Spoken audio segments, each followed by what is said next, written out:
तो आज हम लोग ये जानने वाले हैं कि आखिर क्या है ये सार वैल्यू और ये इतनी ज़रूरी क्यों है।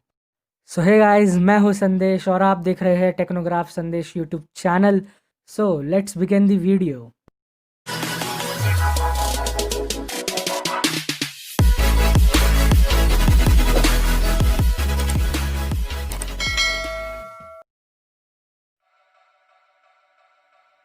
क्या आपको पता है सार वैल्यू क्या है? क्या आप भी फ़ोन का बहुत इस्तेमाल करते हैं? अगर इन सवालों का जवाब हाँ है तो आपको सार वैल्यू के बारे में ज़रूर पता होना चाहिए, क्योंकि किसी फ़ोन की घंटी की तरह ही ये हमारे लिए खतरे की घंटी है। और जैसे कि हम सब जानते हैं, आजकल मोबाइल फ़ोन हमारे जीवन का एक अंग बन गया है। इसीलिए समय रहते ही इसमें होने वाले खतरे से हम पहले ही परिचित हो। मोबाइल कम्युनिकेशंस के लिए विभिन्न इलेक्ट्रोमैग्नेटिक वेव्स की ज़रूरत पड़ती है। ऐसे सिग्नल्स को सेंड एंड रिसीव करने के लिए एंटीना की ज़रूरत होती है, जिसकी मदद से इन वेव्स की ट्रांसमिशन होती है। जब भी कोई ट्रांसमिशन होती है तब सिग्नल के लगभग 10 से 20% वातावरण में रेडिएट हो जाते हैं।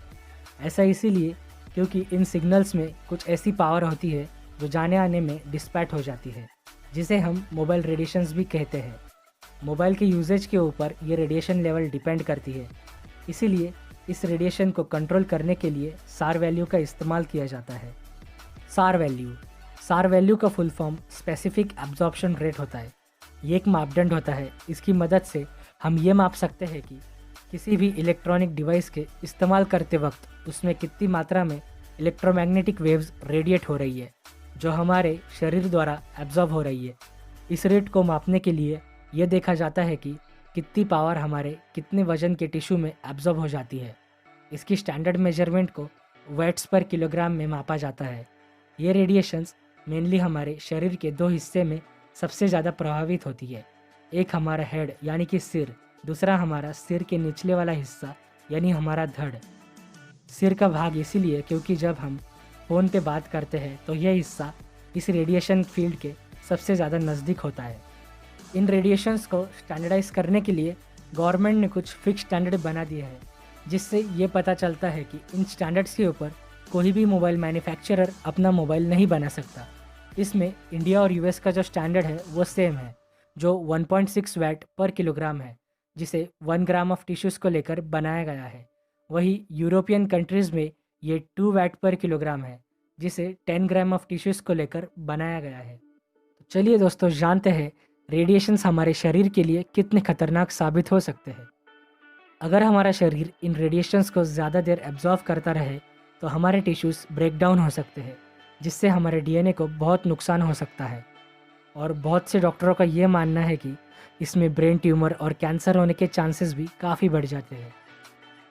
तो चलिए दोस्तों, अब बात करते हैं कि सार वैल्यू को हम कैसे चेक कर सकते हैं। अगर आप कोई स्मार्टफोन खरीदते हैं तो उसके साथ आपको उसका बॉक्स ज़रूर मिलता है। तो उसके बॉक्स के ऊपर आपको सार वैल्यू लिखा हुआ मिलेगा। अगर आपको बॉक्स नहीं मिल रहा है या फिर कहीं खो गया है तो इसका सबसे आसान तरीका है कि आप अपने फ़ोन का कीपैड ओपन कीजिए, उसमें *#07# डायल कीजिए। आपको आपके फ़ोन की सार वैल्यू पता चल जाएगी। तो चलिए दोस्तों, अब जानते हैं मोबाइल फ़ोन के रेडिएशन से बचने के लिए 4 उपाय। उपाय नंबर 1, आप अपने फ़ोन को चार्ज करते समय कभी कॉल पर बात ना करें। उपाय नंबर 2, कॉल करने के लिए हो सके तो ईयरफोन्स या हेडफोन्स का इस्तेमाल कीजिए। अब बढ़ते हैं उपाय नंबर 3 की तरफ। मोबाइल फ़ोन में प्रोटेक्टिव केस या फिर कवर का इस्तेमाल कीजिए। हमारा आज का चौथा और आखिरी उपाय, आजकल बहुत सारे एंटी रेडिएशन चिप्स बाज़ार में उपलब्ध है। आप उन चिप्स का भी इस्तेमाल कर सकते हो। तो दोस्तों, आपको ये वीडियो कैसी लगी कमेंट करके ज़रूर बताइए। अगर ये यूज़फुल है तो इसे आगे शेयर कीजिए और हमारे चैनल को सब्सक्राइब कीजिए। And don't forget to press that bell icon for our latest update.